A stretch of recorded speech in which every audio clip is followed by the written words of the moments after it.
thing. There's record executives who are signing people based more on their gang activity. Not only want to say gang activity because that feels, but their activity outside of the studio than they are the actual track, right? And like, you can say Chicago drill, you can say New York drill, but it's everywhere, man. Like, and it's a whole culture, and it involves like social media and these kids, you know, killing each other, and then going on Twitter talking about I'm smoking the pack of the person I just fucking killed, you know. And it's like, it's crazy. We even have it here in Philadelphia. Like, man, you go and you search up. There was a big arrest by the DA very recently, but like, you know, Google J100. You know, that was a young kid in his 20s, got cut down right in front of a store while he was shooting a video.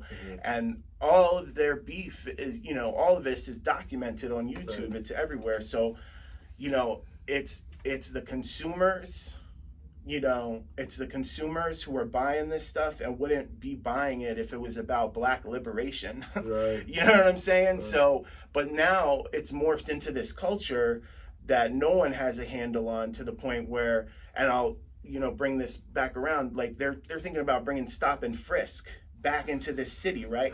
I just did the music for a podcast. It's called Stop and Frisk. It's on WHYY. They were heavily in New York, especially. That's how they said Giuliani, you know, supposedly cleaned up the streets, but we all see who, you know, anyway, we don't got to do all that.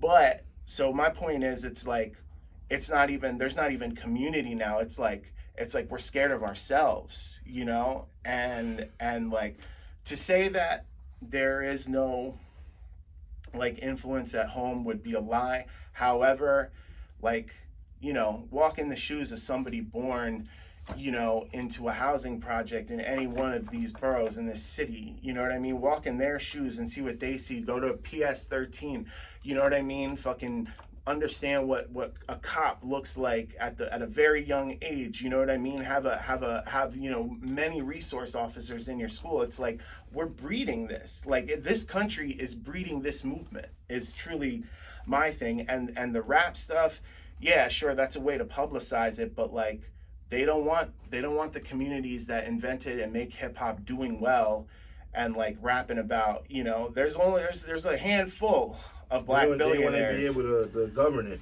Yeah. It's like, yeah, there's money in policing, money in like, policing, money in prisons, you know. Yeah, because even with that, and you bring up a great point, because even when you're talking about like independent artists, right, they don't really like independent artists. No, because they can't control them. Correct. Right? People like J. Cole, you know, for example. Yeah. He's one of them, you know, who you can say that they want to be able to govern our music, to tell us what we could put out, what we can't put out. But the things that they're telling us to put out is what's also killing these kids.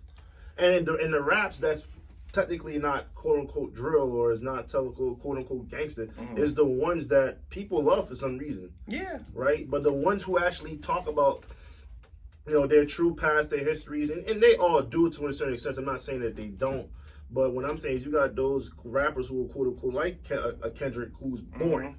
Yeah. I mean, he's not boring, and he won't make the billboards a lot because he's not being governed, right? He doesn't have a machine behind him. I mean, I would say this: Kendrick he's a pretty successful rapper, and his last album, it was great. It was amazing, and I think it charted on some level. But you know, the funny thing to spin that is, like, Kendrick, like, if you go and listen to his earlier stuff, like, I'm not saying he is active, but he is very much gang affiliated, and like that, he makes no bones about that. And what's intelligent about his music is he's like, this, like, it's not like the word gang, that's a dirty word. These are just people in his neighborhood who, you know what I mean? And we could talk about other people would say, you know, mafia and right, give different terminology, exactly, but the gang word, it just hurts when you hear the gang. Yeah, exactly. Right? Well, there's connotations to it, you know? So it's like cultural music. Yeah, so he, you know, he's cool. He's good with all them, and that's totally fine, because, like,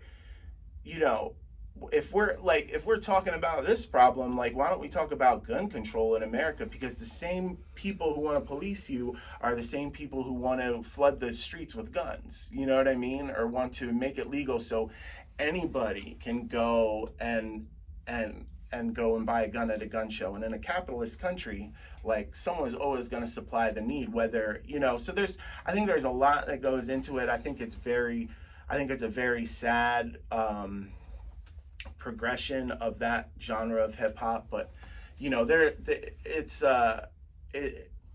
still good music out there, and there's still like good music fans. It's just this country's appetite for violence and destruction that, like, you know, keep people holding on, you know, because it's not like the same people from their neighborhoods are going to these like, yes, in a lot of cases, yes, but like, they're not filling 1,000 people venues, you know what I mean? No. There's a very certain type of consumer. Demographic Yes, that's going. yes.